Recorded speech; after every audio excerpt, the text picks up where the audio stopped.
Hello, parents.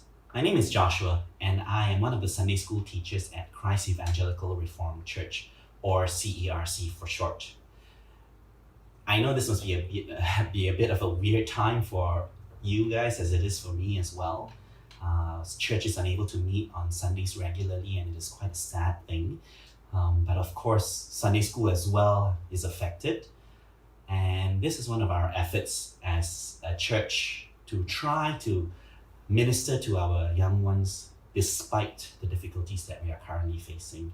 So this is the tutorial for you guys, for the parents, so that you can actually deliver the Sunday school lesson in your house with your children. Now, Sunday school is divided in general, into three age groups. We have the Tots, we have the juniors, and the seniors. This video is for the lesson for the Tots, specifically age 2 to 4. And so this is basically the tutorial video whereby I will help you to be able to run the lessons well and effectively. What I will be giving to you is three things. Firstly, I will be telling you first what is needed, what materials you will need to be able to carry out the lesson. Secondly, I will also give you a brief on the lesson itself. What is the lesson aiming to do? And thirdly, I will also be sharing with you guys a video for me to actually summarize the lesson or to actually conduct the lesson for your kids to watch. And so I hope that by God's grace, we will be able to run this well, and that your children will be able to benefit greatly from this. Okay, so now I'm going to enter the first part. Basically, I'm going to talk about the materials that is needed or required. Firstly, you're going to need toilet roll or toilet paper. You're also going to need ink. I've used black ink, and specifically I've used ink which you use for Chinese calligraphy. You'll need a paintbrush.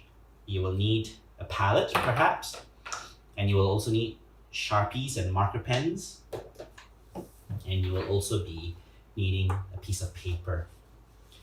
That's with regards to the material that we will be needing. Secondly, I will be giving you the brief for the lesson itself. Basically, we will be entering this new series, and this series is based on the title, The Good World Gone Wrong. And we know that from Genesis 1 and 2 that God created the world, and God created all the animals, all the creatures, all the land, all the sea, and God created man to rule over them, and God created it good because God declared that it was good. And so from that understanding, we enter Genesis 3, that in a good world where God has placed man to rule over, we learn that Adam and Eve do not obey God. And when Adam and Eve do not obey God, they actually end up sinning against God. And as a result of that, sin entered the world. And we know that sin is passed down from generation to generation to generation. We see this sin increasing as the generations go by, especially with Cain and Abel, where Cain kills his brother Abel.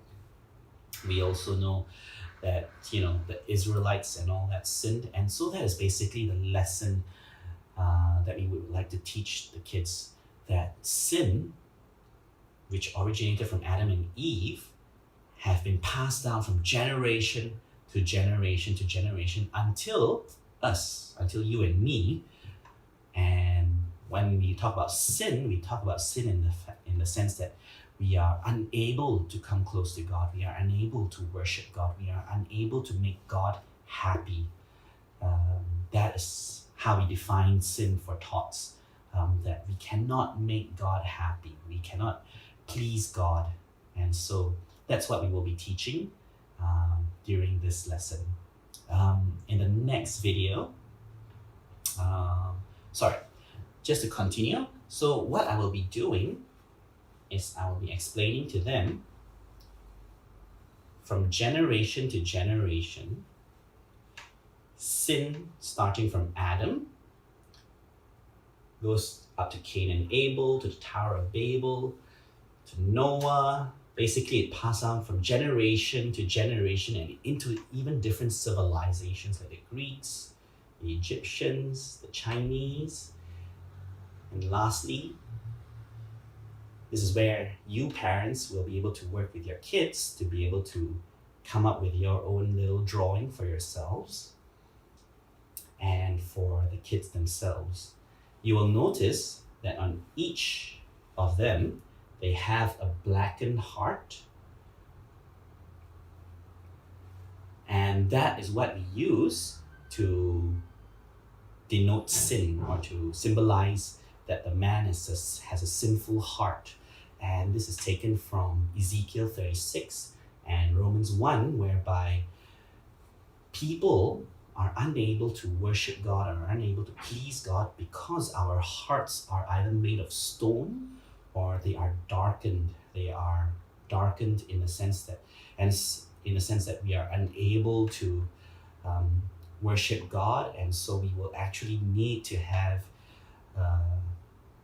in a sense, a heart surgery from God, whereby God will remove this heart of stone and turn it into a heart of flesh.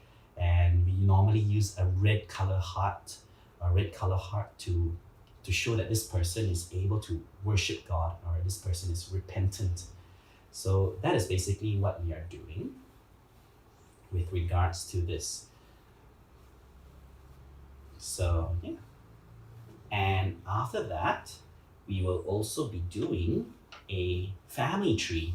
Now, I've already got my tree drawn. And what you will need to do after that is to paint your thumb. I've got some paint on my thumb already. And you're going to paint and you're going to literally do a thumbprint here. And then you're going to write your names next to it. But of course, at the top, it should start off with Adam and Eve. And then you can put your different family members here. And the reason why I use black is like the same explanation earlier, is that you want to use black to symbolize that the person is sinful and unable to worship God. So that's how we are going to show and explain to the kids what it means for the sin to be passed on from generation to generation until us.